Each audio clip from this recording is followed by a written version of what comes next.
சொல்லாத நிஜங்கள் உலகில் இருக்கலாம், தீர்வில்லாத நிஜங்கள் இல்லவே இல்லை. நிஜம் வெளியே வரும் நிஜங்கள். வணக்கம். இளமையில் வறுமை கொடுமை, முதுமையில் தனிமை கொடுமைன்னு ஔவையார் சொன்னாங்க. நம்ம குடும்ப உறவுகள் பலப்படுத்துறதுக்கு பல காரணங்கள் இருந்தாலும் பணம் பாசம் என்ற இரு விஷயங்கள் எந்த அளவுக்கு அதில் பங்களிக்கிறது என்பது பற்றி தான் இன்னைக்கு நம்ம பேச போகிறோம். பணமா பாசமா பார்ப்போம். என்னோட பேர் வந்து செந்தாமரை. நான் யாரோட வற்புறுத்தலுக்கும் இல்லாமல் இந்த நிகழ்ச்சியில் கலந்துக்கிறேன். உங்கள் பேர் செந்தாமரை. ஆமாம். உங்களுக்கு என்ன வயதாகுது? எனக்கு 66 வயசு. 66. உங்களுடைய கடந்த காலத்தை சொல்ல முடியுமா? எப்படி ஆரம்பிச்சிங்க, எங்கே பிறந்தீங்க? நாங்கள் வந்து திருப்பூர் தாண்டி காயாறுன்ற ஒரு ஊரில் அம்மா அப்பாவோட பெரிய குடும்பத்தில் தான் பிறந்தேன் சார். 12 பேரோட நான் பிறந்தேன் மேம். அக்கா தம்பி தங்கச்சி எல்லாரும் சேர்ந்து 12 பேர். எங்கள் அம்மா அப்பாவுக்கு 5 பெண்களும் 2 ஒரு அண்ணன் ஒரு தம்பி. அவங்க ஒவ்வொருத்தராக அவங்கவுங்க வாழ்க்கையில் போயிட்டாங்க. எங்கள் அம்மா எங்கள் அப்பாவும் என்னை சின்ன பொருளையே விட்டுட்டு ஒரு 15 வயசுலேயே விட்டுட்டு இறந்துட்டாங்க. நான் அக்கா வீட்லேயே இருந்து வாழ்ந்துட்டேன் மேடம். இப்போ வந்து எனக்கு அக்காவும் மாமாவும் இறந்துட்டாங்க. அவங்க வீட்லேயே இருந்து நான் கொஞ்ச காலம் அவங்க வீட்லேயே இருந்துட்டேன். அப்படியே எனக்கு குடும்பம் இல்லாததுனால மாமா கூடவே இருந்துட்டேன். மாமாவும் அக்காவும் சேர்ந்தே இருந்துட்டோம். அவங்களுக்கு வந்து 3 பெண்க ஒரு பையன். அதில் வந்து அவங்க அக்கா குழந்தையா இருந்தாலும் பரவாயில்ல, என் குழந்தையா இருந்தாலும் பரவாயில்ல, நான் எதையும் நான் கண்டுக்க மாட்டேன் மேடம்.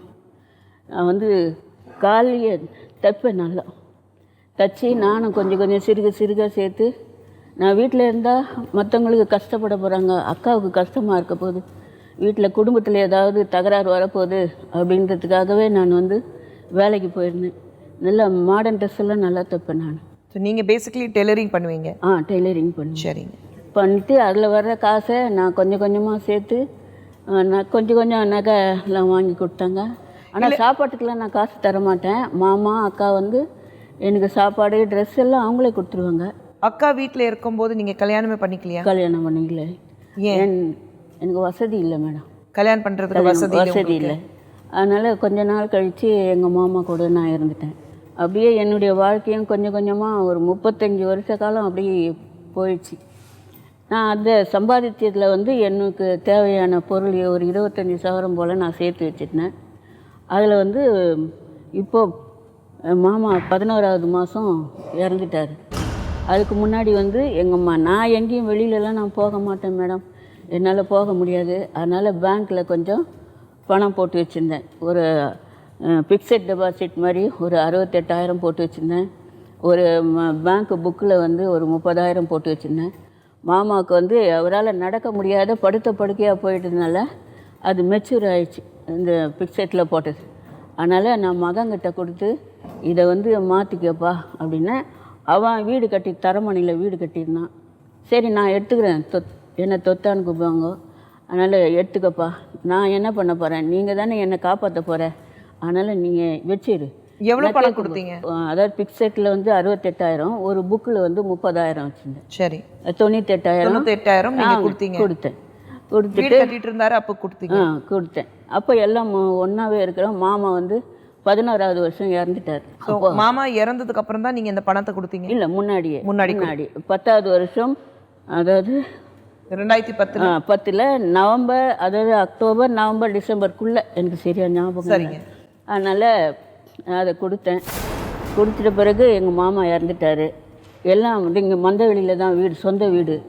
எங்கள் மாமா அவர் சொந்தமாகவே வாங்கி எங்கள் அக்கா மேலே எழுதி வச்சுருந்தார் அந்த வீட்டை. அப்போ வந்து எங்கள் மாமா இறந்துட்ட பிறகு எங்கள் அக்கா என்ன செஞ்சாங்க, இன்னொரு சின்ன பொண்ணுக்கு சொந்தமாக, அவங்களுக்கு யாருக்குமே தெரியாத எழுதி கொடுத்தாங்க. எங்கள் மாமா இறந்த மறு வருஷமே. உங்கள் அக்காவுடைய மகளுக்கு எழுதி? மகளுக்கு. யார் எழுதி கொடுத்தா? எங்கள் அக்காவே எழுதி கொடுத்தா. அக்காவே எழுதி கொடுத்துட்டாங்க மகளுக்கு. சரி. அதனால் எங்கள் மகனுக்கும் தெரியாமல் அவங்க எழுதி கொடுத்துட்டுருக்குறாங்க, எனக்கும் தெரியாது. அப்போ இவங்க எங்கள் மகன் என்ன சொல்கிறான், எங்கள் அக்கா அதுக்கப்புறம் 1 வருஷம் இருந்தாங்க. அதுக்கப்புறம் அவங்களுக்கு வந்து இந்த தைராய்டு இதில் வந்து அவங்களுக்கும் உடம்பு ரொம்ப முடியாமல் போயிடுச்சு. அக்காவுக்கு முடியாமல் போனதுனால அவங்க படுத்த படுக்கை ஆகிட்டாங்க. படுத்த படுக்கை ஆன பிறகு எங்கள் பையன் என்ன பண்ணான், அவங்கள ஆஸ்பத்திரிக்கெலாம் பார்த்துட்டு நான் அவங்கள என் கூட பிறந்தவங்க மேம், அதுலேயும் அவங்க வாழ்க்கையோடு நான் வந்து பங்கு போட்டுக்கினேன். அவங்க சாப்பிட கூட முடியாத அளவுக்கு இருக்கும்போது நான் எப்படி மேம் அவங்கள விட்டுட்டு நான் போக முடியும்? அவன் கொஞ்ச நாள் அம்மா கூட இருந்துட்டு அவன் என்ன செஞ்சான், தனியாக தரமணிக்கு போயிட்டான். அப்போ நான் அக்கா கூடவே நான் இருந்து அவங்களுக்கு தலைக்கு எண்ணெய் தடவி தலை வாரத்துலேருந்து உடம்பு, என் உடம்பை கூட நான் பார்த்துக்க மாட்டேன். நான் இந்த மாதிரி இருக்கிறேன்னு கூட நான் பார்த்துக்க மாட்டேன். அவங்களுக்கு எல்லா வேலையும் நான் செய்வேன். இந்த மேடை மேலே உட்கார வச்சுட்டு நான் உடம்பு தேய்ச்சி எல்லாம் அவங்களுக்கு சுத்தம் பண்ணி நான் வச்சுருப்பேன். முருகன் என்ன செஞ்சான், அவங்க மகனை தனியாக போயிட்டான்.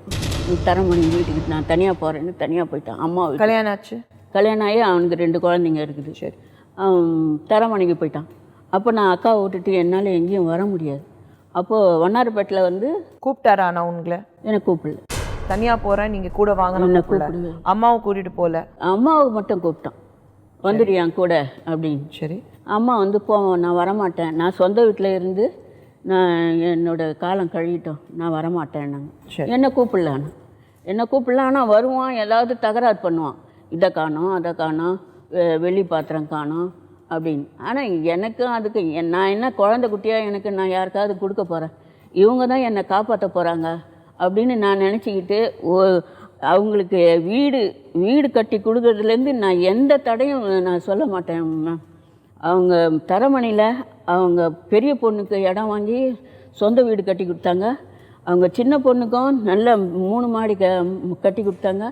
இவனுக்கும் நல்ல வீடு, இது இங்கே தான் 2 வீடு, அவனுக்கு ஒரு வீடு, ஒய்ஃபுக்கு ஒரு வீடு, எல்லாமே கூட்டு குடும்பமாக இருக்கும்போதே செய்து கொடுத்தாங்க. ஆனால் நானே எந்த ஒரு இதுவும் கேட்கறது கிடையாது. எனக்குன்னு ஏதாவது கொடுங்க அப்படின்னு நான் கேட்டதே கிடையாது.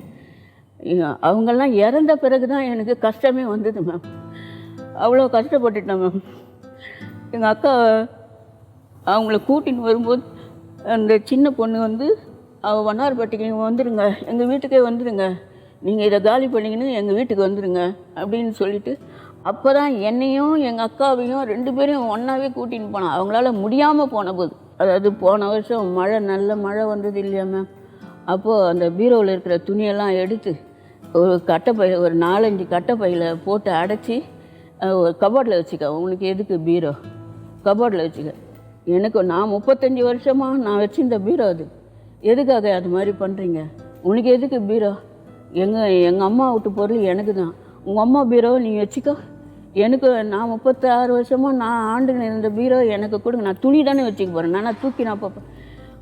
முடியாதுன்னு சொல்லிவிட்டு அப்போது ஒரு கலாட்டா பண்ணி என்னை அந்த துணி எல்லாம் வச்சு ஒரு ஆட்டோவில் ஏற்றி எங்கே ஏதாவது போ அப்படின்னு சொல்லிட்டு அப்போது விட்டுட்டாங்க. நான் நேராக முருகன் வீட்டுக்கு வந்தேன். ஆட்டோவில் போயிட்டு எனக்கு தெரு பேர் தான் எனக்கு தெரிஞ்சுது, நம்பரை எனக்கு தெரியல. அந்த ரோடையே சுற்றி ஆட்டோக்காரர், என்னம்மா நீ இதை மாதிரி பண்ணுற, மழை வேறு வருது, எனக்கு நம்பர் 3ன்னு தெரியல, 13ன்னு தெரியல. சரி, நான் இறங்கி நின்று மேலே ஒரு அடையாளம் எனக்கு தெரியும், ஒரு கண்ணாடியில் ஒரு மாதிரி பதிச்சு வச்சுட்டேன். அதை பார்த்துட்டு நான் கேட்டு உள்ளே போகிறேன். அவங்க மேலே இருக்கிறான் எங்கள் பையன், அதை முருகன். அவன் வந்து, ஏன் அவன் வந்த, நீ யார் என் வீட்டுக்கு வந்தது, நீ வரக்கூடாது, வெளியில் போ அப்படின்னு அந்த குத்தனக்காரங்க வச்சு என்னை வெளியில் துரத்தி விட்றான் மேம்.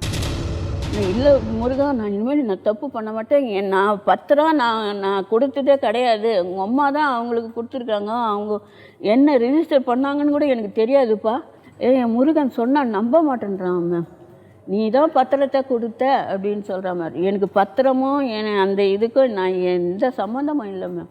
நீ வரக்கூடாது என் வீட்டுக்கு அப்படின்னு சொல்லிட்டு கேட்டை பூட்டி என்னை வெளியில் ரோட்லேயே நிற்க வச்சுட்டான் மேம். வரக்கூடாது, நான் சேர்க்க மாட்டேன் வீட்டில், நான் தப்பு பண்ண மாட்டேன் முருகா, நான் இருந்த இடத்துலையே என்னை அனுப்பிட்டேன் முருகா, நான் போகிற இடம் எனக்கு தெரியல அப்படின்னு. வரக்கூடாது, ஆட்டோக்காரர்கிட்ட காசை கொடுத்து அவங்களுக்கு டிஃபன் வாங்கி கொடுத்து நீ வந்து வீட்டுக்கு அழைச்சின்னு போ, எங்கே கூட்டின்னு வந்தியோ அங்கேயே கூட்டின்னு போய் விடு அப்படின்னு. நான் என்ன செஞ்சேன், அந்த ஆட்டோக்கார் நீங்கள் பொய் சொல்கிறீங்களா, ஒரு பொய் சொல்கிறீங்களா, எங்கள் பையன் வீட்டில் இல்லைன்னு சொல்லிவிடுங்க, ஏன்னா அவங்க மாமியார் வீட்டுக்கு போயிருக்காங்க, கேட்டு பூட்டிகிட்டு இருக்குதுன்னு சொல்லுங்கள், என்னை சேர்க்க மாட்டாங்கன்னு சொன்னாக்கா அவங்களும் என்னை சேர்க்க மாட்டாங்க. எனக்கு போகிற இடம் தெரியல. ஆட்டோக்கார் கொஞ்சம் வயசானவர். அவர் ஏமா நீங்கள் தைரியத்தை விடுறீங்க, நீங்கள் வந்து புத்தி இல்லாத போச்சிட்டீங்க, இவ்வளோ வயசு வரைக்கும் உங்களுக்கு நீ ஏதாவது சேர்த்து வச்சிக்கல பத்தியா அப்படின்னு அந்த பேக்கெல்லாம் எடுத்தாந்து கீழே வச்சுட்டு அவர் போயிட்டார் ஆட்டோக்கார். நான் மட்டும் மேலே போனேன். இவங்கெல்லாம் படுத்துனுக்குறாங்க. நான் உள்ளே போகும்போது கதவை மூடி கதவை பெல் வச்சுட்டு நான் கதவை திறந்து உள்ளே போனேன். எதுக்கு வந்த, இப்போ போனீங்க இல்லையா, எதுக்கு வந்த அப்படின்னு.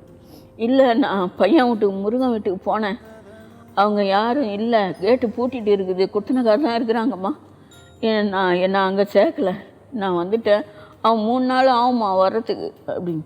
மறுபடியும் சேர்த்துட்டாங்க உங்களை வீட்டில்? அப்போது ஒரு 3 மாதம் வரைக்கும். அப்போது மருமகன் வந்து சொல்கிறாரு, நான் ஏதாவது ஒரு முதியோர் இல்லத்தில் உன்னை சேர்த்து விட்றேன், நீ இரு அப்படின்னு. ஒரு 3 மாதம் வரைக்கும் தான் இருந்தார்.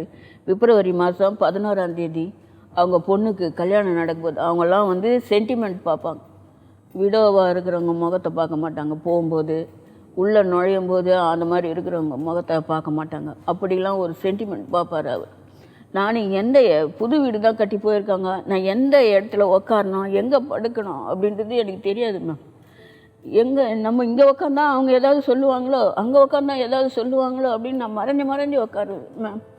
அப்படி இருக்கும்போது அந்த பொண்ணுக்கு கல்யாணம் ஆக போகுது. அந்த குழந்தைங்கள நான் எப்படி வளர்த்தேன், 2 குழந்தைங்க மேம். என்னால் தூக்கி தான் நடக்க முடியாது மேம். அதுங்களை நான் அழகழகாக ட்ரெஸ்ஸு தைச்சி அதுங்களுக்கு போட்டு அழகு பார்த்தேன் மேம். அதுங்க இன்ஜினியர் படிச்சதுங்க. 2 பொம்பளை பசங்க, 2 இன்ஜினியரிங் படிச்சதுங்க. பேத்திங்க. அந்த முதல் பேத்திக்கு தான் கல்யாணம். அப்போ தான் மாப்பிள்ளை வீட்டுக்கு வந்துக்கிறாரு. நான் குழந்தைங்க நல்லா இருக்குமா, பேத்திங்க நல்லா இருக்குமா அப்படின்னு ஒரு ஆசைப்பட்டு தான் நான் வந்து இதுங்களுக்கு நல்ல வாழ்க்கை கிடைக்கணும் அப்படின்னு நான் சாமியை கும்பிட்டுன்னு இருப்பேன். மாப்பிள்ளை வீட்டுக்கு வந்திருக்காரு. நீங்கள் வந்து சும்மா மறந்து இருந்து கூட பாருங்க அப்படின்னு கூட ஒரு வார்த்தை சொல்லலை. பேத்திக்கு கல்யாணம்? நீங்கள் கல்யாணம். பேத்தி உங்களை சப்போர்ட் பண்ணி பேச மாட்டான். அதுங்க தான் வந்து அப்போ ஆயா வந்து அங்கே உட்காந்துக்கிறான், ஆயா இங்கே உட்காந்துக்கிறாங்க. ஆயா பாரு என்னை எப்போ இட்டும் போகிறப்பா கடவுளே அப்படின்னு சாமியை படுத்துனா, ஆயா பாரு ஏதோ நம்மளை திட்டினே படுக்கிறாங்க அப்படின்னு வாழுங்க. அவங்களுக்கு நான் எவ்வளோ கஷ்டப்பட்டேன் மேம். இந்த பசங்க நல்லா இருக்கணும், நல்ல வாழ்க்கையை கொடுக்கணும் அப்படின்னு நான் கடவுளெல்லாம் வேண்டிப்பேன் மேம். இவங்க சொல்கிற விஷயம் அத்தனையும் கேட்டுட்டோம். ஆனால் இவங்களுடைய மகன் முருகன், மருமகள் சுமதி 2 பேர் வந்திருக்காங்க. அவங்கக்கிட்ட பேசுவோம், என்ன சொல்கிறாங்கன்னு பார்ப்போம். முருகன், இப்போது இதுக்கு முன்னாடி உங்கள் சித்தி பற்றி பேசிகிட்டு இருந்தேன், அவங்கக்கிட்ட பேசிகிட்டு இருந்தேன். கொஞ்சம் கன்ஃபியூஷன்டாகவே இருக்குது. உங்கள் அம்மாவோட தங்கச்சி அவங்க, நீங்கள் பிறந்ததுலேருந்து உங்கள் வீட்டில் தான் இருந்தாங்க? இல்லை, நான் பிறந்து கொஞ்சம் வருஷம் கழித்து தான் எங்கள் வீட்டுக்கு வந்தேன். எங்கள் பெரியம்மா வீட்டில் இருந்துட்டு அதுக்கப்புறம் எங்கள் வீட்டுக்கு வந்தாங்க. ஓகே. ஸோ முன்னாடி பெரியம்மா வீட்டில் இருந்தாங்க. ஆமாம். உங்கள் வீட்டில் எத்தனை வருஷமாக இருந்தாங்க? 32 வருஷமாக இருக்காங்க. எங்கள் அப்பா காலமானதுக்கு பிறகு தான் ஒவ்வொரு சம்பவமான வெளிச்சத்துக்கு வந்ததுன்னு வச்சுக்கலாம். இந்த பிரச்சனை ஆரம்பித்தது எங்கள் அப்பாவோட 2011 எங்கள் அப்பா காலமானார். அதுக்கப்புறம் தான் இந்த பிரச்சனையே வந்தது. கல்யாணமே பண்ணிக்கல, உங்கள் வீட்டிலே இருந்தாங்க. உங்களுக்கு 2வது தாயாக இருந்தாங்களா? அப்படி தான் நானும் நினச்சேன். உங்கள் அப்பாவுக்கும் அவங்களுக்கு ரிலேஷன்ஷிப் என்ன இருந்தது? கொஞ்சம் தெளிவாக இருந்தால் தான் நம்மளால் பேசிக்க முடியும், மக்கள் பார்க்கும்போது அவங்களால விவரமாக புரிஞ்சிக்க முடியும். அந்த வயசில் எனக்கு என்னன்றது தெரியாது இல்லையா? ஆமாங்க. அப்போ அவங்க வந்து எங்கள் வீட்டுக்கு வரும்போது எனக்கு ஒரு 20 வயசு இருக்குன்னு நினைக்கிறேன். டெய்லரிங் வேலை பார்த்துருக்காங்க. அவங்களோட டெய்லரிங் வேலைக்கு நான் தான் கூட்டிகிட்டு போய் விடுவேன். மத்தியானம் சாப்பாடும் டைம் கொண்டு போய் கொடுக்கறது, சாயந்தரம் கூட்டிகிட்டு வருவேன். சரிங்க. இத்தனைக்கும் பைக்கில் போவேன். சரிங்க. அப்போ எங்கள் அப்பா ஸ்கூட்டர் வாங்கி வச்சுருந்தாரு, லேம்பி, அதில் போயிட்டு வருவோம். சரிங்க. அவங்க தனியாக சம்பாதிச்சு அவங்களுக்கும் ஓரளவுக்கு கொஞ்சம் நகைனா அவங்க வாங்கி வச்சுருக்காங்க. அப்புறம் அப்பா காலமானதுக்கு அப்புறம் நான் 32 வருஷம் உங்கள் வீட்டில் இருந்ததுக்கப்புறம் நடக்கிறது எல்லாமே உங்கள் கண் முன்னாடி இருக்குது. ஆமாம். இந்த மந்தோலி வீட்டில் இருந்தப்போ அந்த சொத்து பத்திரம் வந்து நான் இப்போ நீங்கள் சொன்னீங்களே 2வது தாய் அப்படி அம்மானிங்களே, அந்த அடிப்படையில் அவங்க கீழே கொடுத்து வச்சுருந்தேன் அந்த சொத்து. அந்த டாக்குமெண்ட், அதாவது அது வந்து ஒரு ஏற்கனவே மார்க்கேஜ் பண்ண வீடு அது. ஸோ அதில் வந்து நிறைய டாக்குமெண்ட்ஸ் இருக்கும், அதெல்லாம் அதில் வச்சுருந்துச்சு. இதுக்கு நடுவில் என்னோட தங்கச்சி வீட்டுக்கார் ஒருத்தர், அவரோட ஒரு சுயநலத்தினால வந்தது இவ்வளோ பிரச்சனைன்னு சொல்லுவேன். ஸோ உங்களுடைய தங்கச்சி புருஷன் ஒரு சுயநலத்துக்காக அவர் ப்ராபப்ளி அந்த பத்திரத்தை வாங்கி போயிட்டாங்க? அப்படி இல்லை, அது அந்த சொத்து வந்து அம்மா பேரில் உள்ளது. அதை அடிக்கடி ப்ளச் பண்ணி தான் நிறைய வேலை செஞ்சுருக்கோம். சரி, அதுதான் வந்து பேஸ்ன்ற மாதிரி இருந்துச்சு. ஓகே. ஸோ அதுலேருந்து தான் ஒவ்வொன்றா நாங்கள் க்ரியேட் பண்ணிக்கிட்டது. ஸோ ஒரு கட்டத்துக்கு மேலே வரும்போது எங்கள் அம்மாவும் எங்கள் அப்பா பேசிகிட்டு இருக்கும்போது சொத்து வந்து இந்த பேர் தான் என் பேரில் இருக்குது, நான் இன்னும் அந்த பத்திரத்தை பார்த்தது இல்லைன்னு ஒரு நாள் ஒரு எதேச்சியாக சொன்னாங்க. அந்த டைமில் சரி இது மீட்டு கொண்டு வந்து எங்கள் அம்மா கையில் கொடுக்கணும்னு சொல்லிட்டு கொண்டு வந்து கொடுத்தேன். சந்தோஷப்பட்டாங்க. டாக்குமெண்ட் வீட்டில் தான் இருந்துச்சு. அதுக்கப்புறம் என்னோடய தங்கச்சி வீட்டுக்காரர் ஒருத்தர் முதல் பிரச்சனை கிளப்பினது அவர் தான். சரி. ஒரு 10 லட்ச ரூபாய் எனக்கு நீங்கள் கொடுக்கணும், கொடுத்தா இந்த வீட்டுக்கு உரிமை இல்லைன்னு எழுதி தரேன் அப்படின்னு. அதுக்கு முன்னாடி நான் நிறைய தடவை அவங்களுக்கு வீடு கட்டி கொடுத்துருக்கிறது, என்னோடய அக்கா பையனுக்கு வீடு கட்டி, இத்தனைக்கும் என்னோடய பேரில் எந்த சொத்தும் கிடையாது. சரி. நான் வாங்கவும் இல்லை. சரி. முதல்ல ஆரம்பத்துலேருந்து ஏன்னா என்னோடய அப்பாவுக்கு வந்து 1987 அட்டாக் வந்துச்சு. 27 நாள் ஹாஸ்பிட்டலில் இருந்தார். ஒரு 25வது நாள் கால் எடுத்து கீழே வைக்க முடியல அவரால். ஏன்னா 25 நாள் பெட்லேயே இருந்ததுனால காலை வைக்க முடியல. பட் பெட் பேன் வச்சு எல்லாம் எடுத்து நானும் எங்கள் அம்மா செஞ்சோம். அப்போ மனசில் ஒரு ஆம்பிஷன் போட்டேன். சரி, என்னோடய அக்கா தங்கச்சி என்னோடய ஃபேமிலி நல்லா இருக்கணும், அதுக்கு நான் என்ன பண்ணேன். அது நான் வந்து முன்னாடியே ப்ரீ பிளான்லாம் பண்ணலை, நான் பெரிய இதெல்லாம் சொன்னேன். மனசில் தோணிச்சு, அவ்வளோதான். 27 நாள் கழித்து அப்பா ஹாஸ்பிட்டல்லேருந்து. ஆனால் ஒவ்வொரு விஷயத்துலையும் என் அப்பா சப்போர்ட் இல்லாத நான் வெளியில் வரல. சொல்லுவாங்க ஃப்ரெண்டு, ஃபிலாசபர், கைடு அவர் தான். அதுக்கப்புறம் கொஞ்சம் 2011 காலமாயிட்டார். 2010 இந்த ஃபீடிங்க்கெலாம் போட்டுட்டு அதில் தான் நான் என்ன தேர்த்திக்கிறதுக்கு முன்னதில்லை என் குடும்பத்தை தேர்த்தத்துக்கு நான் நைட்டில் எழுதியிருக்கேன். ஏன்னா என்ன நம்பி இருக்கிற மாதிரி தான் நான் ஃபீல் பண்ணேன். அப்போது என்னோடய தங்கச்சி வீட்டுக்கார் வந்து இன்னொரு 10 லட்சம் கொடுத்தீங்கன்னா இந்த சொத்தில் உரிமை இல்லைன்னு எழுதி தரேன். அப்போது எங்கள் அப்பா சொன்னார், வேணாம்மா முதல்ல பையன் பேரில் ஏதாவது எழுதிடு அப்படின்னு.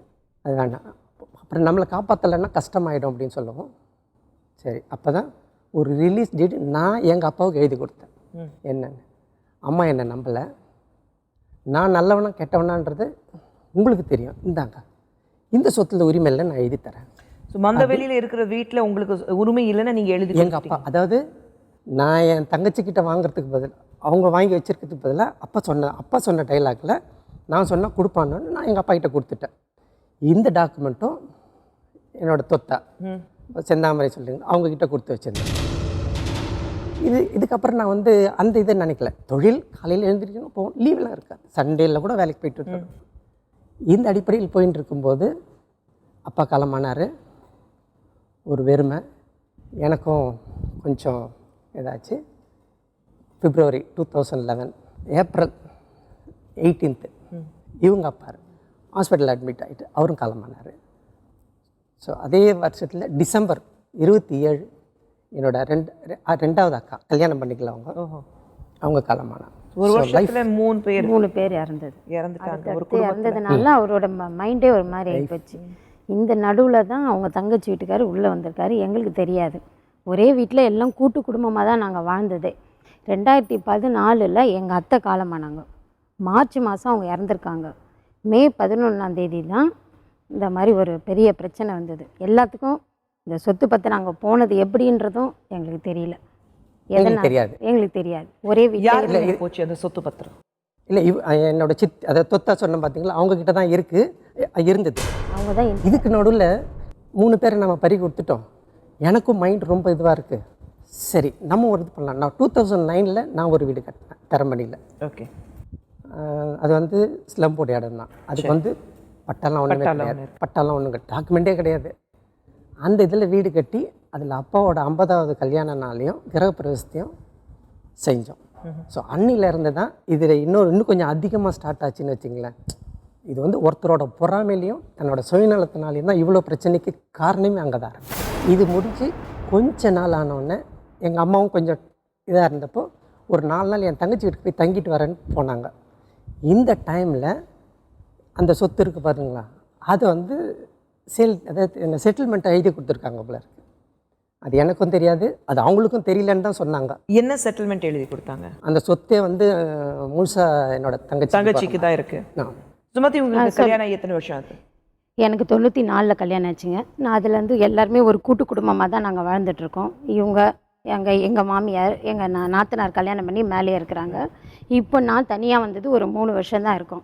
இதுக்கு நடுவில் இவங்களே நான் நல்லா தான் பார்த்தேன். அவங்கள இவங்களுக்கு நான் நல்லா தான் செஞ்சுருக்கிறேன். கல்யாணம் ஆகி இப்போ இவருன்னா அக்கா புள்ளன்ற முறையில் அவர் செஞ்சுருக்கலாம். நான் வெளியிலேருந்து வந்தவ, ஆனாலும் நான் நல்லா தான் பார்த்தேன். ஒரே கூட்டு குடும்பமாக தான் நாங்கள் வாழ்ந்தோம். 19 வருஷம் நான் வாழ்ந்திருக்கேன். இப்போ இந்த 3 வருஷம் தான் நான் வெளியில் வந்தது. 2013. 14 இவங்க என்ன பண்ணாங்க, அக்கா கூட இருந்தாங்க. 3 மாதம் அவங்க பொண்ணு வீட்டில் போய் தங்கினாங்க. தங்கும்போது இவங்க ஃபுல் சப்போர்ட் அக்கா பக்கமும் அக்கா பொண்ணு பக்கமும் இருந்தாங்க. எங்கள் பக்கம் அவங்க நிற்கலை, அவங்க சைடு தான் அவங்க இருந்தாங்க. இது நடுவில் என்ன நடந்ததுன்னு எங்களுக்கு தெரியாது. வீட்டில் இருக்கிற சாமான் முதல் கொண்டு எல்லாத்தையும் அக்கா வீட்டுக்கு கொண்டு போகிறதுக்கு இவங்களும் கொஞ்சம் இருந்திருக்காங்க உடந்தையா. அதுக்கு முன்னாடி வரைக்கும் இவங்களை நான் அம்மாவை தான் நினச்சேன். ஏன்னா அவங்களுக்கு புள்ள பொண்ணு கிடையாதுன்றதுனால அவங்கள நான் என்னோட அம்மாவை தான், நீங்கள் ஒன்றா கூட கேட்டு பாருங்கள், நான் அம்மா தான் கூப்பிடுவேன். அவங்களையும் எங்கள் மாமியாரை அம்மான்னு கூப்பிட்ற மாதிரி அவங்களையும் நான் அம்மா தான் கூப்பிடுவேன் நான். இதுக்கு நடுவில் இவங்க அவங்க பக்கம் சாஞ்சது எனக்கு உள்ளுக்குள்ளே ஒரு பிடிக்கல. அது நினச்சிங்க. 2014 எங்கள் மாமியார் காலமான உடனே அந்த 16வது நாள் காரியத்தப்போ எங்கள் வீட்டுக்காரர் அவங்களோட அக்கா பிள்ளைங்களை வச்சு இப்போ பேசினாங்க. பேசும்போது இவர் என்ன சொன்னார், தொத்தா நீங்கள் எங்கள் கூட வந்துருங்க, நான் பார்த்துக்கிறேன்னு.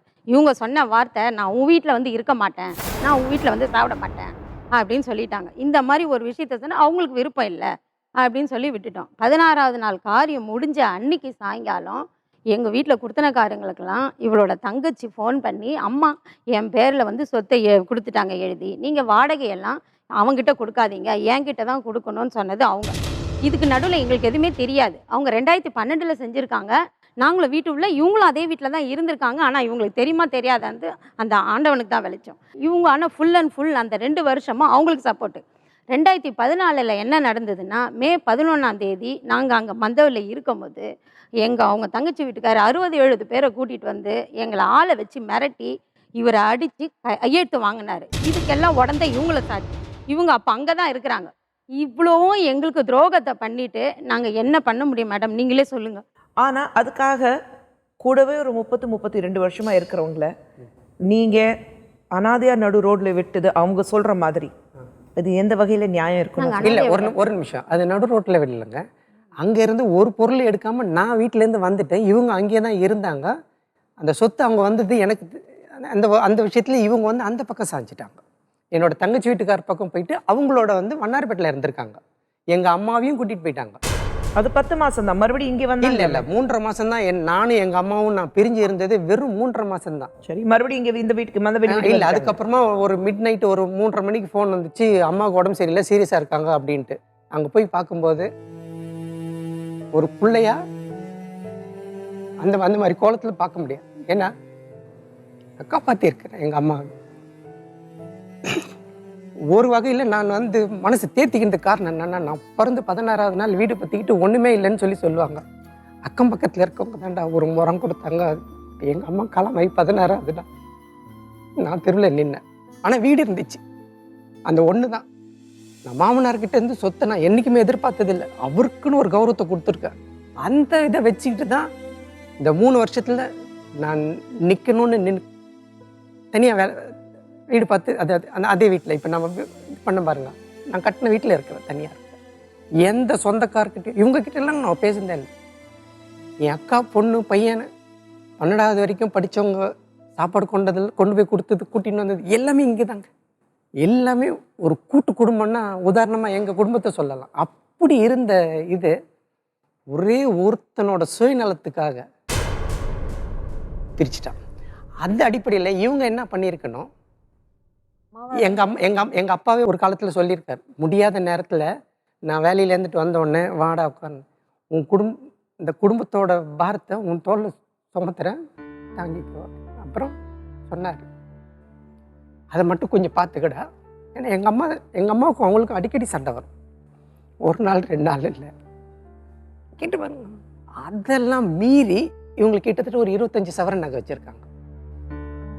சும்மா இல்லைங்க. பேக்கில் L4 L5 ப்ராப்ளம் வந்துட்டு ஹாஸ்பிட்டல் அட்மிட் ஆகியிருக்காங்க. கால்லேருந்து மறுத்துட்டு வருதுன்னு சொல்லிட்டு ஹாஸ்பிட்டலில் வச்சு ட்ரீட்மெண்ட் 1.25 லட்ச ரூபா ஆச்சு. அதுக்கப்புறம் எங்கள் வீட்டில் வச்சு பார்க்க முடியாது. ஏன்னா படுத்த படிக்கையாக இருக்கும்போது எங்கள் அம்மா சொல்லிட்டாங்க, இதெல்லாம் எனக்கு வேலைக்கு ஆகாது அப்படின்னு சொல்லவும் எங்கள் பெரியம்மா வீட்டில் இருந்தாங்க. இவங்க அங்கே இருந்தாங்கன்னா இவங்களுக்கு கம்யூனிகேஷனுக்காக ஃபோன் அவங்களோட பக்கத்துலேயே வச்சு அங்கே என்ன நடக்குதுன்றது தினம் உங்களுக்கு மாத்திரை வேணும்னா வாங்கி கொடுத்துருக்கேன். ஆனால் ஒரே ஒரு அந்த துரோகத்தை என்னால் ஏற்றுக்க முடியல. எவ்வளோ வருஷமா அவங்ககிட்ட பேசாமல் இருக்கீங்க? 3 வருஷமா. 3 வருஷம் அவங்ககிட்ட பேசாமல் இருக்கீங்க. அவங்களும் கூப்பிட்றேன், 2 பேரும் முன்னாடி உட்காந்துட்டு பிரச்சனைகள் என்னென்ன பேசுங்க. அவங்க ஆளை வச்சு அடிக்கும்போது நான் வண்ணாரப்பட்டிலே இல்லை மேம். நான் அப்போ வந்து எங்கள் ஆதம்பாக்கத்தில் அக்கா இருக்காங்க, அவனுக்கு பேரனுக்கு நான் பொண்ணை பார்த்துட்டு இருக்கேன். எனக்கு தெரியாது ஒரு பையனை ஆளை வச்சு அடிக்கிற அளவுக்கு எனக்கு மனசு அது மாதிரி கல் மனசு கிடையாது மேம். அப்புறம் இதெல்லாம் நடந்த பிறகு தான் அடித்தாங்களோ என்னமோ அவங்க என்கிட்ட சொன்னாங்க, அந்த வேலை செய்யலாமா, நான் எவ்வளோ கஷ்டப்பட்டுருக்கிறேன்னு யாருக்கு தெரியுமா, இவங்க எதிர்க்கன்னு தான் நான் பேசணுமா, இவங்களும் உடந்தேன்னு சொல்கிற, எப்படி சொல்லுவ நீ, நான் எங்கே இருந்தேன்னு உனக்கு தெரியுமா? 3 வருஷமா எங்க இருந்தீங்க? எங்க இருந்தேன்? அப்ப என்ன எங்க இருந்தீங்க? என்ன எங்க இருந்தேன்னு உனக்கு அவர் தெரியுமா? வீட்ல தான் இருப்பேன்ட்டு போனீங்க. அத்தோட காரியத்தன்னைக்கு என்ன இல்ல நான் சொன்னேன் நான் உங்ககிட்ட 16ஆம் நாள் கேட்டாரா இல்லையா? இவங்க தனியா போகும்போது அவங்க அம்மா ஒரு தண்ணியை குடிச்சா கூட வாந்தி எடுத்துருவாங்க. அப்படிப்பட்டவங்க நல்ல சுகமாயிட்டாங்க. சாப்பிட்றதுக்கு அள்ளி சாப்பிட முடியாது, சாப்பாடு கொடுப்பாங்களான்னு பார்ப்போம். நான் அவங்கள விட்டுட்டு எப்படி என் கூட பிறந்தவங்க அதோட அவங்க வாழ்க்கையில் நான் பங்கு போட்டுனேன். அதை மாதிரி இருக்கும்போது நான் அவங்கள விட்டுட்டு நான் எப்படி போக முடியும்? போனாங்களே என்னை தனியாக அவங்க கூப்பிட்டு, ஆமாம் வரியா, இவ்வளோ இத்தனை வருஷம் எங்கள் கூட இருந்துட்ட, நீ வரையா அம்மா, நீ ஒரு வார்த்தை கேட்டானா சொல்லு மேம். அம்மாவையே கூட கூட்டிகிட்டு போகும்போது அம்மா கிட்ட அந்த ஊரில் ஒருத்தர் அவரை கூப்பிட்டு எங்கள் அம்மா கிட்ட சொல்ல சொன்னேன், இது மாதிரி என்னோட தங்கச்சி வீட்டுக்கு போகிறாங்க, இவங்களை தடுத்து நிறுத்தணும் அப்படின்னு சொல்லி அவர் வந்துட்டு அவர் சொன்ன டைலாக், கொண்டாங்குடுத்தா வீட்டில் போய் தங்கக்கூடாது, உனக்கு என்னம்மா புள்ள பார்த்துக்கிறேன்னு சொன்னால் தனியாக வீடு எடுத்துக்கிறான், அங்கே போ, உனக்கு என்ன வசதி வேணுமோ அங்கே இருன்னு சொன்னாங்க. என் பொண்ணு தான் வேணும். ஆனால் இது வந்து இந்த செட்டில்மெண்ட் எழுதுறது எனக்கு தெரியாது. அப்போ அந்த அம்மா தான் சொன்னாங்க பொண்ணு தான் வேணும். ஆமாம், சரி. அதனால இவங்களும் கூட சேர்ந்துட்டு போயிட்டாங்க. சரி, ஆனால் ஏன் அம்மா அப்படி சொன்னாங்க அது தெரியல. ஏன்னா எப்போவுமே பிள்ளைங்க இருக்கும்போது அம்மாவுக்கு கொஞ்சம் பாசம் அதிகமாக தான் இருக்கும். பொண்ணுங்க பேர்ல கொஞ்சம் ஒரு ஆமா, படி பொண்ணுங்க வந்து அப்பா பக்கம் தான் சாய்வாங்க, அம்மா எப்பவுமே பையன் பக்கம் தான் சாய்வாங்க. ஒரு சின்ன திருத்தம், எங்கள் அப்பாவுக்கு என்னோட அக்காவை தான் பிடிக்கும், எங்கள் அம்மாவுக்கு என் தங்கச்சி தான் பிடிக்கும். இதுக்கு நடுவில் மாட்டிட்டு முடிச்சது என்னோட இன்னொரு அக்காவும். இப்போ ஒரு உண்மையை சொல்லணும், அங்கே வீட்டிலேருந்து நான் என்னென்ன சாமான் புழங்குறதுக்கு என்ன எடுத்துட்டு வந்தேன் ஞாபகம் இருக்கா? கூட சாமான்கள்லாம் எல்லாத்தையுமே கட்டில் அந்த சாமான்கள் எல்லாத்தையும் கொண்டு போனாங்கல்ல, கூட இருந்தீங்கல்ல, அப்ப என்ன பண்ணிருக்கணும்? புள்ளன் மதிச்சிருந்தா எனக்கு இன்ஃபர்மேஷன் சொல்லிருக்கணும். இல்ல அந்த வீட்டு சாவி உங்ககிட்ட கொடுத்தாங்க அம்மா, உனக்கு தேவையானதை நீ எடுத்துக்கோ அப்படின்னு சொன்னாங்கல்ல, உனக்கு தேவையானதெல்லாம் எடுத்துட்டு போதானே, உனக்கு உரிமை இருக்குன்னா நான் நடுவுல வரக்கூடாது. இல்ல அப்படி இது பாருங்க, அது அந்த சொத்துல எனக்கு உரிமை கிடையாது. நான் என்ன சொன்னேன், அந்த பொருளையும் எனக்கு நான் இது உங்களையும் சரி உங்களையும் சரி அம்மாவையும் சரி 2 பேரையும் ஒட்டுமொத்தமா நம்ம இப்படி ஷிஃப்ட் பண்ணிக்கலாம்னு சொன்னேனே தவிர சொன்னியா ஷிஃப்ட் பண்ணிக்கலாம்னு சொன்னியா? அம்மா கிட்ட சொன்னா நான் அப்புறம் அம்மா கிட்ட அப்ப ஏன் தப்பு சொல்ற? அப்பா என்ன சொன்னாரு, நான் என்ன தப்பு பண்ணேன்? இத விட்டுறாத சொன்னாரா இல்லையா? நான் காப்பாத்துறேனா இல்லையா? அத காப்பாத்துனியா? நான் காப்பாத்துறேனா இல்லையா? என்ன காப்பாத்துன? இவங்க சின்னவங்க, எங்க அம்மா பெரியவங்க, எங்க அம்மாவுக்கு மேல இன்னொரு பெரியம்மா இருக்காங்க, அவங்களுக்கு மேல ஒருத்தர் அவங்க காலமாயிட்டாங்க. அவங்களோட 3 மருமகன்க, அந்த மருமகன்க அவங்க வந்து கேட்குறாங்க, டேய் உன்னால காப்பாற்ற முடியலன்னா நான் காப்பாத்துறேன். நான் அப்போ சொன்னேன், இல்லை எங்கள் அப்பா எனக்கு உத்தரவு போட்டிருக்காரு, நான் காப்பாத்துறேன் சொன்னேன், கேளுங்க. அப்படியே நான் கடைபிடிச்சேன்.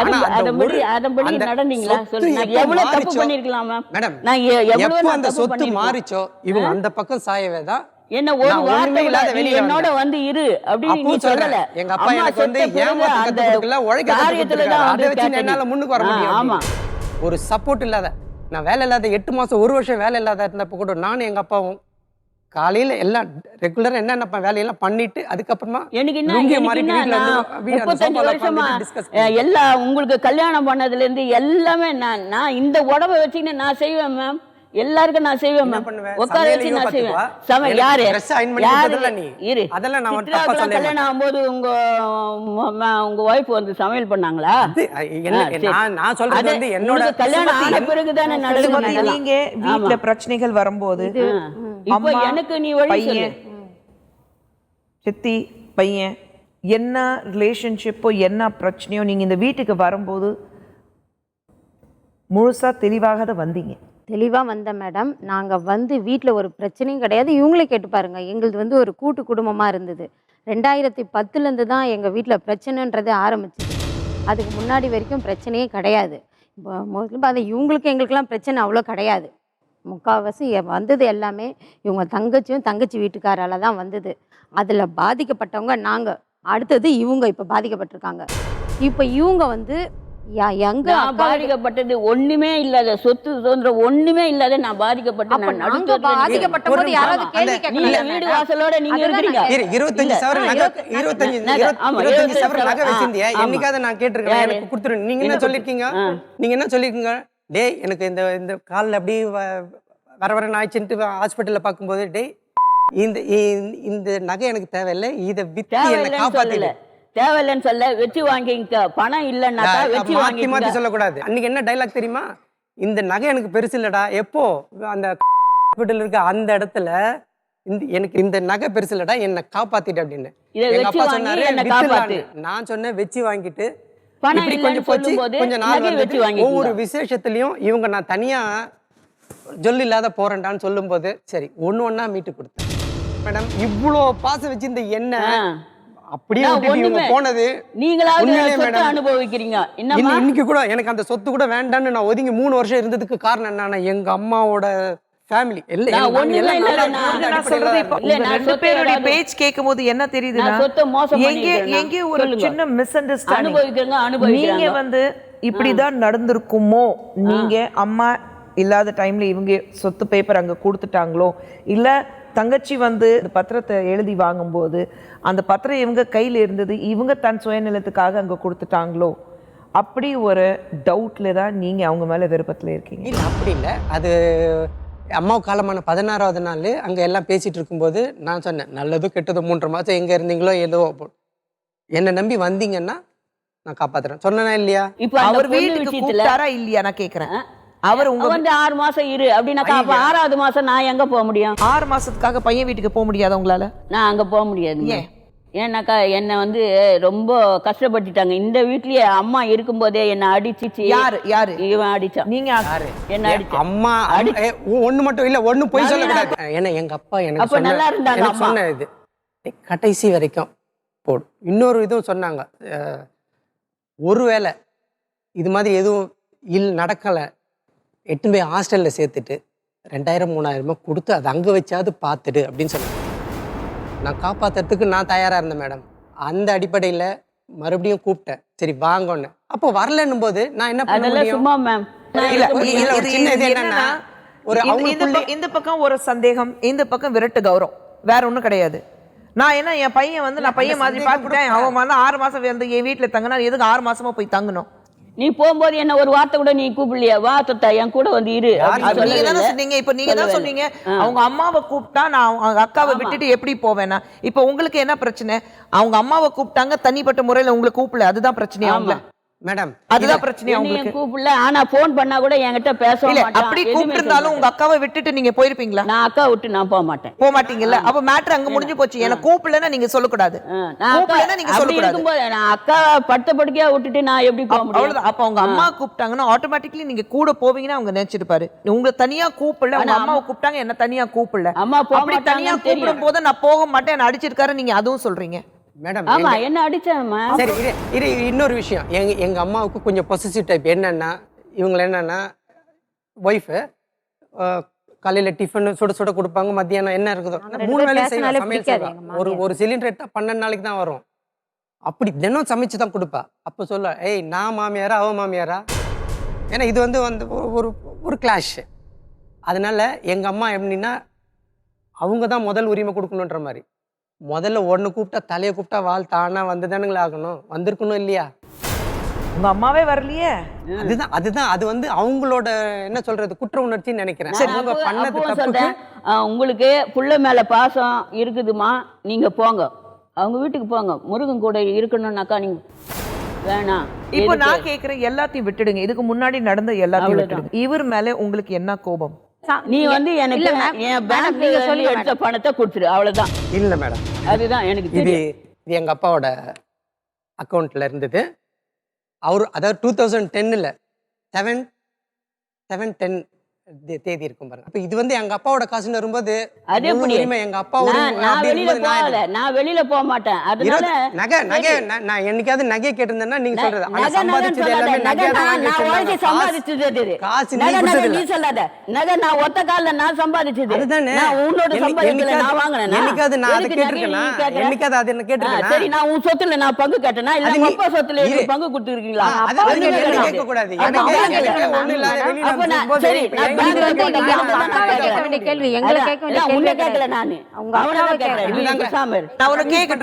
நினைக்க மாட்டீங்கல்ல? தப்பா நினைக்க மாட்டீங்கல்ல? நினைக்க மாட்டேன். புது வீடு கட்டினதுக்கு அப்புறம் அவங்க வீட்டுக்கு போய் பையன் எப்படி இருக்கான்னு போய் பார்த்துட்டு வந்தீங்களா? நான் தனியால நான் போக மாட்டேன் மேம். எங்க எந்த வீட்டுக்குமே நான் தனியாலாம் அவங்க தனியா நான் சொல்லல. ஒரு நாளாவது பையன் எப்படி இருக்கா போய் பார்க்கணும், இல்ல போன் பண்ணி பேசுனீங்களா? நீ எப்படி இருக்க, உன் குடும்பம் எப்படி இருக்கு? இவங்க தான் விரோதமாச்சு மேம். என்னதான் அடிச்சு கிடிச்சு இப்ப சொன்னீங்களே பாருங்க, விரோதமாச்சுன்னு சொன்னீங்களே. அப்புறம் தங்கச்சி வீட்ல இருந்து நேரா அவங்க வீட்டுக்கு ஏன் போனீங்க?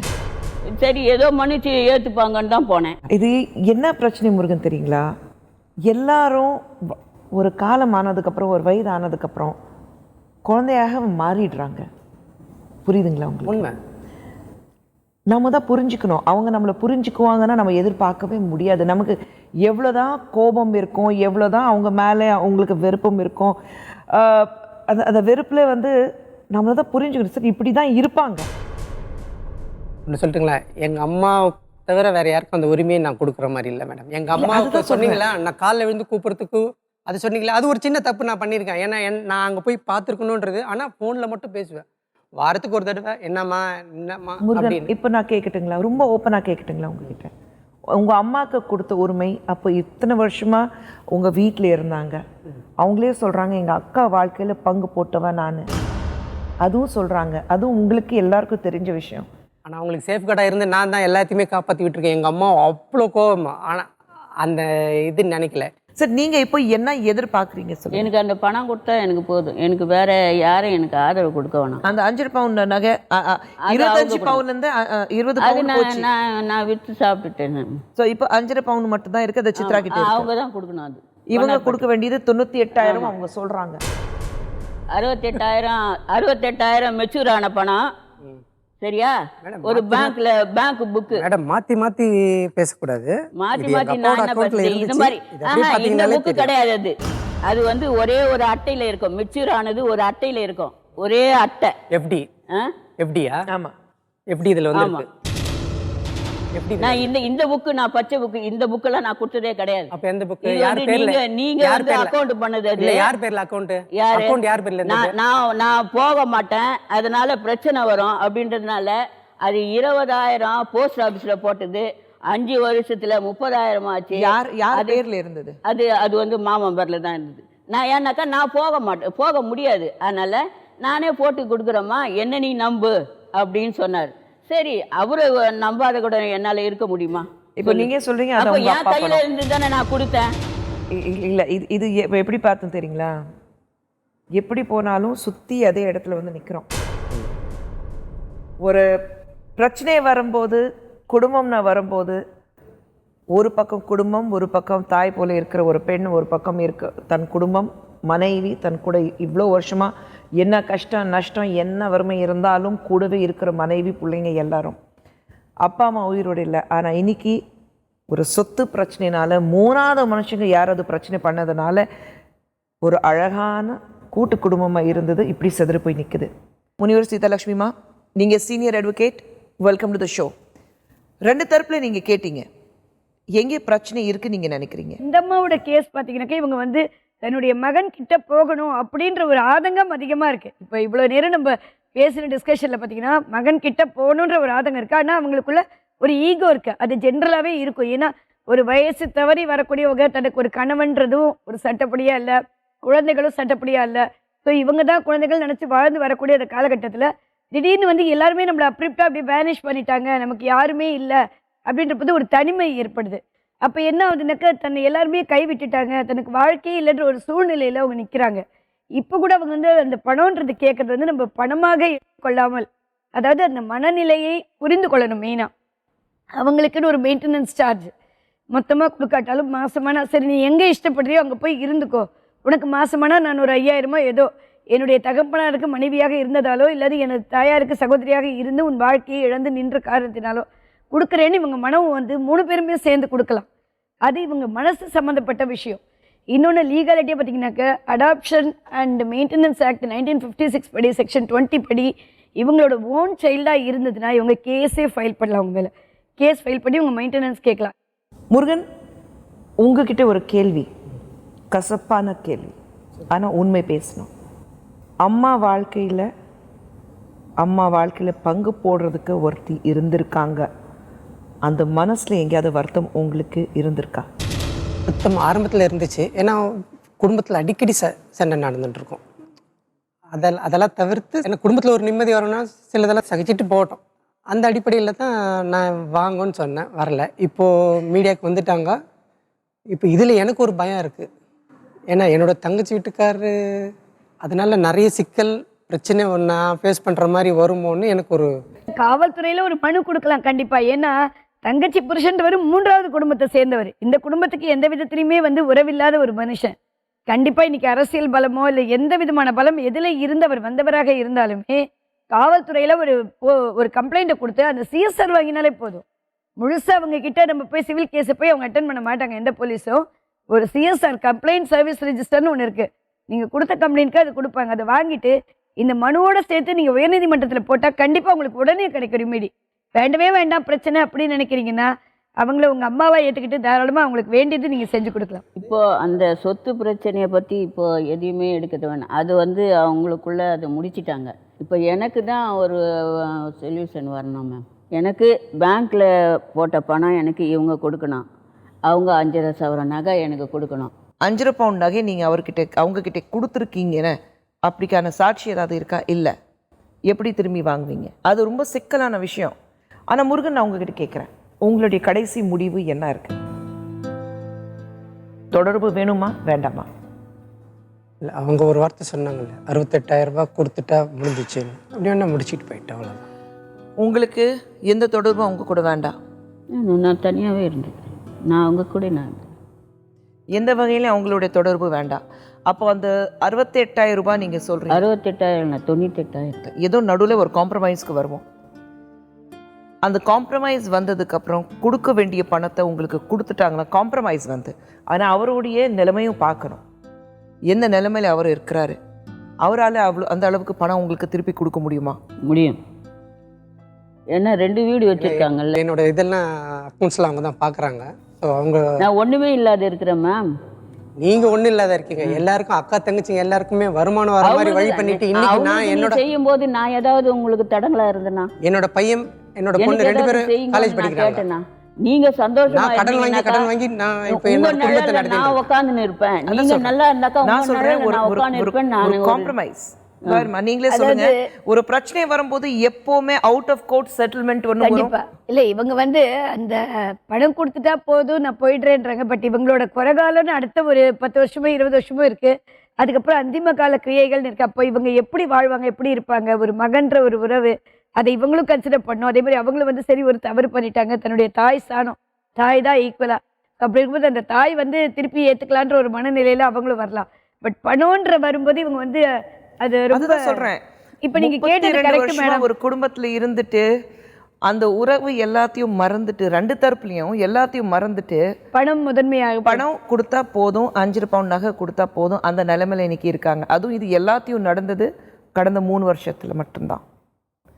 ஸோ அப்படி இருக்கும்போது ஐ வுட் சஜஸ்ட் நீங்கள் 2 பேரும் காம்ப்ரமைஸ்னா ஒருத்தர் ஏற்றுக்கிறதுக்கு தயாராக இல்லை. நீங்கள் அவங்க தனியாக இருக்கணும்னு ஆசைப்படுறாங்க, நீங்கள் உங்கள் குடும்பத்தோட நான் சந்தோஷமாக இருக்கணும்னு ஆசைப்படுறீங்க. சவகாசமே வேண்டாம், கையெழுத்து கும்பிட்றீங்க. அதாவது மனசில் அந்த கசப்பு வந்திருக்கு. அதான் சொல்கிறேன், அந்த கசப்பு மனசில் இருக்குது உங்களுக்கு. ஆனால் நான் மறுபடியும் உங்ககிட்ட சொல்கிறேன், கசப்பு உங்கள் மனசில் இருக்குது. கசப்புக்கு காரணம் உங்களுடைய சந்தேகம், அசம்ஷன். ஒருவேளை இவங்க அவங்களுக்கு துணையாக இருந்திருக்காங்க, உடனாக இருந்திருக்காங்க. உங்கள் கண்ணால் நீங்கள் பார்த்தது இல்லை, காதால் நீங்கள் கேட்டது இல்லை, உங்களுடைய அசம்ஷன் தான். மூணாவது மனுஷன் யாராவது ஒரு வேளை உங்ககிட்ட சொல்லியிருக்கலாம். சரிங்களா? அப்படி இருக்கும்போது தவறுகள் எல்லா இடத்துலையும் நடக்கும். ஒரு வீட்டில் சத்தம் இல்லை, பிரச்சனை இல்லை, அழுகை இல்லை, சண்டைகள் இல்லைன்னா அந்த குடும்பமே கிடையாது. அதாவது கொஞ்சம் கொஞ்சம் இருந்தால் மிக்சடு இருந்தால் நல்லா இருக்கும். அளவுக்கு மீறி போனால் அமிர்தமே விஷயம் சொல்லுவாங்க. கரெக்ட். ஆனால் நான் என்ன சொல்கிறேன், காம்ப்ரமைஸ் ஓகே, பணம் கொடுத்துருங்க. நீங்கள் சொல்கிறீங்க உங்களால் எவ்வளோ முடியுதோ காம்ப்ரமைஸ் பண்ணி பணம் கொடுத்துருங்க. ஆனால் கொஞ்சம் நினச்சி பாருங்க. இல்லை அவங்க நினைக்கல இல்லையா? இப்போ ஒன்று வேணாம், முதல்ல உங்ககிட்ட வரேன், உங்ககிட்ட போவேன். நான் பிள்ளையா இருந்து சொல்லியிருக்கேன். பெரியம்மா வீட்டுக்கு போனீங்கன்னா அந்த கேசரி நகர் பிளாட்ஃபார்மில் தான் அனாதை பணமாக இருப்பீங்க, உங்களை கடைசி வரைக்கும் நான் காப்பாற்றுறேன்னு சொல்லியிருந்தேன். சான்ஸ் அதை கடவுள் கூட ஒரு தடவை 2 தடவை தான் சான்ஸ் கொடுப்பாருன்னு சொல்லுவாங்க இல்லையா? அதுக்கு மேலே வந்து அவரும் என்ன பண்ணுறது, யார் யார் எந்த ரூட்டை தேர்ந்தெடுக்கிறாங்களோ அந்த ரூட்டில் போயிட்டு. எல்லா இடத்துலையும் கடவுள் போக முடியாது, அதனால தான் தாயினா ஒருத்தர் பறிச்சிருக்காங்க. தாய் ஸ்தானத்தில் தான் அவங்க இருக்காங்க. எங்கள் பெரியம்மாவையும் நான் அம்மாவை தான் பார்த்துட்டேன். ஏன்னா எங்கள் பெரியம்மாவுக்கும் ஒரே மகன் ஆக்சிடெண்ட்டில் காலமாயிட்டான். பட் அவங்களுக்கு என்னென்னவோ எல்லாமே பண்ணியிருக்கேன். ஒரு மகனா பணம் இன்னைக்கு இருக்கோ நாளைக்கு இருக்காதம்மா. உங்களுக்கு பணம் 68,000 98,000 70,000 எவ்வளோ உங்களால் முடியுதோ உங்களுக்கு கொடுத்துருவாங்க. அந்த பணம் எவ்வளோ நாளைக்கா வச்சுப்பீங்க தெரியல. 5 பவுன் நகை திரும்பி வருமா வராதுன்னா தெரியாது. அதுக்கு கேரண்டி யாருமே கொடுக்க முடியாது. ஆனால் இந்த பணம் வச்சுட்டு மகன்ங்கிறது முறையில் சின்ன வயசுலேருந்து அவங்கள பார்த்துருக்கீங்க, எல்லாமே செஞ்சுருக்கீங்க. நீங்கள் சொன்னீங்க ஒரு மகன் மனைவி அவங்களுடைய குடும்பம் எல்லாத்தையும் பறி கொடுத்துட்டு எனக்கு வர வேண்டியது பணம் மட்டும் போதும் சொல்ல அளவுக்கு அவ்வளோ மனசு எனக்கு வெறுத்து போயிருக்கு. என் தாய் ஸ்தானத்தில் அவ்வளோ சொல்கிறீங்க. பையன் தப்பு பண்ண நீங்கள் மன்னிக்க மாட்டீங்களா?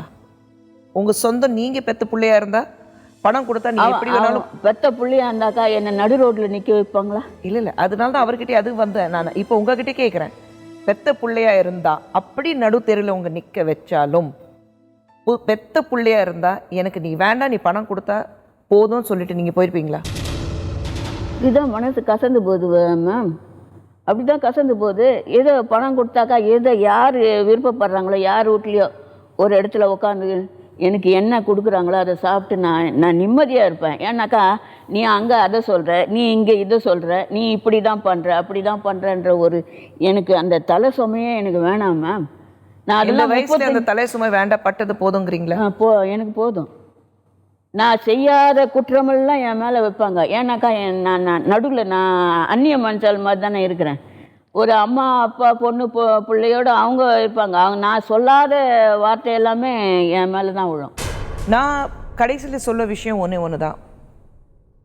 உறவுகள் நம்ம ஆசைப்படுற மாதிரி இன்னைக்கு இருந்தால் போதும், நாளைக்கு இல்லாட்டி போனாலும் பரவாயில்லைங்கிறது கிடையாது.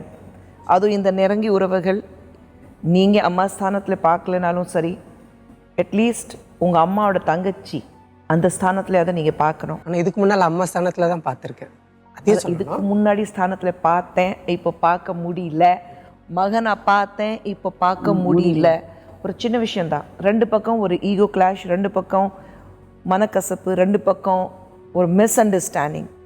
ஒரு வேளை அவங்க சொல்லியிருப்பாங்களோ, ஒரு வேளை அவங்க செஞ்சுருப்பாங்களோ, இவன் தான் பண்ணியிருப்பான், இவன் என்னை கூப்பிடல, அவங்க அம்மாவை கூப்பிட்டா என்னை கூப்பிடல. ஒரு அன்வான்ட் ஈகோஸ், அந்த விரட்டு கௌரவம் சொல்கிறோம், 2 பக்கமும் அது இருக்குது. கடைசியில் இவ்வளோ பெரிய விஷயமும் உங்களுக்கு லாயர் சார்பாகவும் ஒரு லீகல் அட்வைஸும் கொடுத்துருக்கோம். பணம் இன்னைக்கு இருக்கும், நாளைக்கு இருக்காது. உறவுகள் கடைசி வரைக்கும் இருக்கும். உயிரோடு இருக்கும்போது எத்தனை பேர் நம்ம கூட உட்காந்து சிரிச்சாங்கன்னு முக்கியம் கிடையாது.